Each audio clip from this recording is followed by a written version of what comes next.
Special thanks to Bandai Namco for sponsoring this video. Okay, chat, I read your comments and you were not kidding. This build is actually crazy. Yes, magic builds are always going to be really strong in Souls games and majority of other games, let's be real. But this, especially against larger enemies, larger bosses, just deletes them. You're not going to be using this against every enemy in the game, and I don't recommend that. But it's best to slap this in if you are at your wit's end against a large boss and just want it to be over with, aka the Fierce Tiger boss and the Reborn, many others within this game. You can easily build this kind of at the midway point of this game if you really focus into it. No, seriously, this shreds all big and tall enemies, and all it requires is that you stand really close to them and try to walk in a circle around the right side of them as you're activating it. So all of the Lotus Flame spell hits them. There's an awesome new Dragon Ball game coming where 4 of you and your friends can go head-to-head in a team battle against others in the world of Dragon Ball. It's called Dragon Ball Gekishin Squadra. In Gekishin Squadra, you can choose legends from all over the Dragon Ball history, from the iconic anime, the movies, Dragon Ball Super, and even Dragon Ball GT. Everything is here. Look at my goat, Super Oob! Each hero has a specific role. We have damage dealers, tanks, and technical characters. Damage dealers bring on the pain, while tanks hold the forefront down.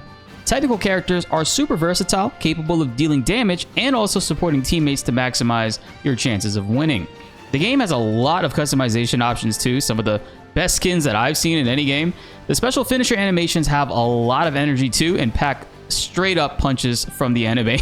And the best part is this game is cross-platform, meaning that you and your friends can all play from PC to PlayStation 4 and 5, Android and iOS devices, as well as Nintendo Switch, which the eShop listing for the Nintendo Switch will be available at a later date.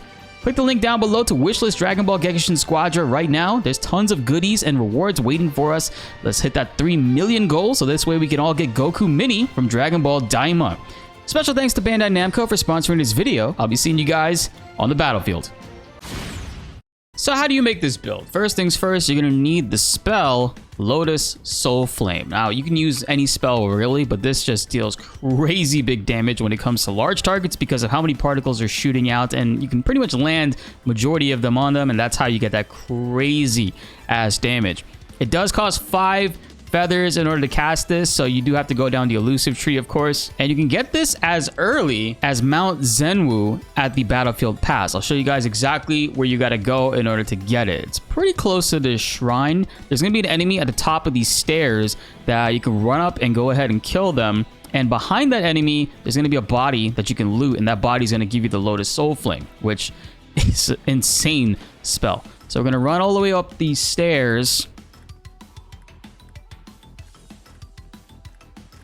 When you make it to the top, there's the dude. He's gonna be standing over the ledge. You can kill him, or you can just run over here and grab it. It'll be on this body here.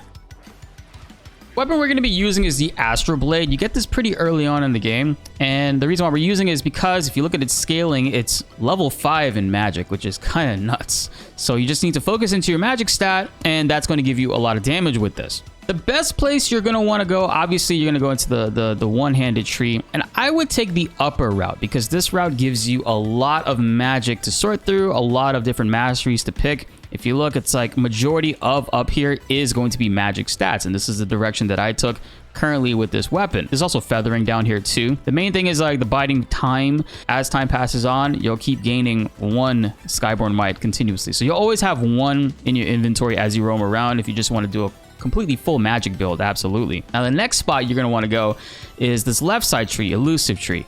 This tree is going to be littered with a bunch of great stuff for magic. Alacrity, for example. If you're above 50% madness, you gain a stack of Skyborn Might upon using Alacrity. And Alacrity occurs when you're casting certain spells and an enemy tries to attack you. It's going to melt into the void when attack, and you'll basically evade that damage, which is always going to be great. Now, your next priority is going to be a temper. So right over at Energetic, we're going to go down and we're going to select the Bone Needle Magic. This is going to boost our magic damage even more. So this is very great. I highly recommend you grab this as soon as you can. I also have Rapid Temperance, which is going to help you activate your tempers a little bit quicker, but it's not really a priority. It's just like if you really want to, you could totally do that. As we go down to the tree more, you got Skyborn Call 2, which is going to increase the maximum stats of Skyborn Might again. And we have Skyborn Resilience, where if a spell that requires 4 or more Skyborn Might, it'll increase your tenacity, and it makes these spells more difficult for enemies to interrupt. So you can continue to cast spells and you'll stay in your animation. They won't cancel you out of it, especially if it does cost 4 or more, which this one does. And on top of that, it works really well with Alacrity because you'll basically avoid damage when casting spells. And of course, Skyborn Call 3 to increase your maximum total feathers to 5, which is what you need to cast this spell. But here's the kicker. This part of the tree is very important. This is where you're going to get a whole bunch of magic stats. Like some of these, there's 2+5s in here. And some of these can be multi-toggled. So you can get 5 total on this one, 5 total on this one, 5 total on this one. So you get the idea. There's a lot of magic stat you can actually spec into here. Now, you'll notice I'm not really spec'd into all that, and I'll show you why. It's because of the specific build that I have. But early game, I definitely recommend you focus, if you're trying to do magic builds, to go for this rather than what I have now. Late game, you can then switch to what I have, which is the insane, almost triple damage from the benedictions, and I'll show you guys all about that just now. And going through the rest of this tree, there's other magic you can grab here, and these are also 5 total that you can actually max out too. So there's a lot on this side of the tree for magic. That's great. Now, end game wise, we talked about this in our previous video. I have the full disciplinary force stacks applied. This is going to increase your damage dealt if you have a total of 12 discipline skills, because it is a set bonus that we get from this. You can't really get this all until chapter 4, which is pretty late game. So I don't recommend it early game. Even without this, though, you could still deal crazy damage. The good thing is that this is universal damage. This isn't just physical damage. This isn't like strength-based at all. This is just increasing your damage dealt overall. So the more discipline skills you know, the more damage you're going to deal. If you know 12 of them, then yeah, you're going to be racking up some crazy damage. And I'll show you guys here, if we go down into my inventory, we talked about this in previous video, but I do have 12 total disciplines. This is where a majority of my skill points went in order to maximize that damage. So I can be a little bit more versatile. I can use magic. I don't have to completely spec into it, but this is overall going to give me the same results if I just want to also have my lashing whip and swap between that. Now, what pendants are really good for this? I definitely recommend the Dracolich pendant. This is gonna reduce the damage you take and also prevent beast roars from making you flinch. Majority of larger enemies do have beast roars, so this is a great thing to equip on anytime you go up against them.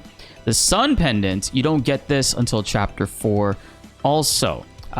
Very late game stuff. Increases the potency of spells. This will be really good for New Game Plus, which most of you guys watching this are probably on New Game Plus already. The Sun Pendant you can get in Chapter 4, and it's going to increase your spell damage overall. And then you got the Fiend Felling Pendant, which is going to increase your overall damage dealt against large enemies. That's the key for this build. Now, a really important item we got to talk about here is the Plumed Branch. You can buy these from the Invoke shop by increasing your madness, but eating and consuming this will give you 5 stacks of Skyborn Might, which is what is kind of vital for deleting those bosses as soon as the match starts. You'll see in some of these clips, we start the boss fight, we consume one of these, activate our Tempers, dodge one attack from the boss, then we go behind them, activate Lotus Soul Flame, and it's a wrap. It's a wrap. Majority of bosses, big bosses, are just going to be deleted by this combined with the temper. Now, I did say that when it comes to temper, we're going to have our magic tempers included on this. I'm going to move my camera up here so you guys can read the left side too. So we have the blue one, which is going to increase our spell damage when you activate this and you're wielding a weapon. And we have this on our Astral Blade. I have magic as well for the Stone Needle to increase the magic damage that you're going to be dealing with the weapon that you're holding. And I have agility as a secondary one. Strength isn't really important with this. It's not going to scale as much, but if we do compare the two, it does seem to give us a slightly more damage for when we do have to attack here. So it doesn't hurt to have that on at least, because this weapon doesn't scale with agility and it doesn't scale with strength, but we technically do, for our particular situation, have more strength. So let's just go with that. We'll get more damage either way. And then I do have the fourth slot here for temper. It'll stimulate meridians to increase the attack power you gain from tempering in general. So when you temper, your attack power is increased. You can have continuity on, which again is another late game acupoint. This will let it make it so that your tempers, when you activate it, it lasts much longer. I think it's like a 40 extra seconds on top of the 1 minute that it already lasts. It's pretty good.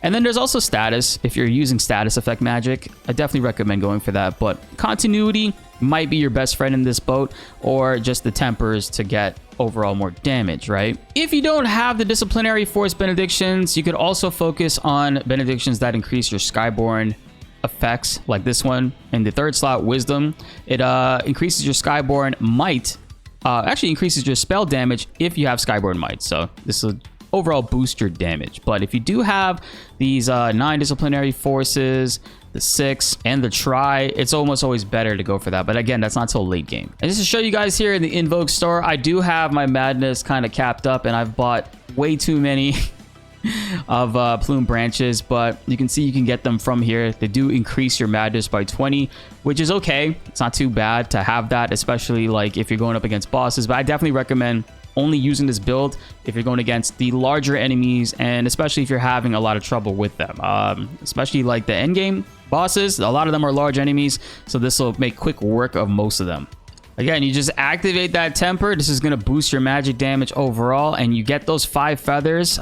Passively, we've just been standing here, and you'll see I'm already at 4 feathers. It just keeps increasing with this weapon's effect. Well, the skills effect, biding time, is just going to continuously give you feathers. And there you go. So I just got up to a higher one there without really doing anything. And this is like totally overkill, but yeah, it just kills everything around you, man. Really, really amazing spell. Absolutely broken, but it doesn't, you're not just going to run through the entire game with this. It's very beneficial to use it mostly against large enemies. But damage wise, that is the absolute strongest build in this game. You guys are killing it in the comments, letting us know about certain ones to check out, and I hope this helped you all out. If you don't have the sun pendant, you could swap it out for whatever else can increase your damage. I definitely recommend you, it's not necessarily too crazy of a thing to focus on. There is one, what is it, it's like the water pendant, I think. Oh, Crane Pendant. It actually increases the potency of spells when you're below a certain HP threshold. This will actually let you take some damage, and you'll be able to do more damage with certain spells early on. I don't know how early you actually get that, but the damage scaling with that skill, and also its regular spells, like you can use regular spells like Burning Flames. This will immediately burn most enemies.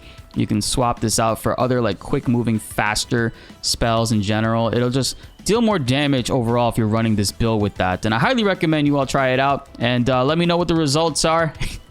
If you've just been running through this game. It's been a couple weeks since this game has been out, and I just got back from Evo, so it took me a minute to get back into the swing of things with making videos. Hope you guys been thoroughly enjoying the content. Now that I'm back, I'm going to be forcing myself into New Game Plus and making some crazier builds for you guys over there. Special thanks again to Bandai Namco for sponsoring this video. Make sure you guys check out Dragon Ball Gekishin Squadra using our link down below so we can get those pre-registration awards. Also, guys, we're going to be starting to stream on Twitch more, so follow us down below, twitch.tv/BltzZ. I'll be linking the direct link so you can go ahead and follow us there, but we'll be live more often there. It's been kind of troublesome to stream on YouTube because I run into so many issues where like the streams will take priority over videos that we upload, and I'm tired of that happening.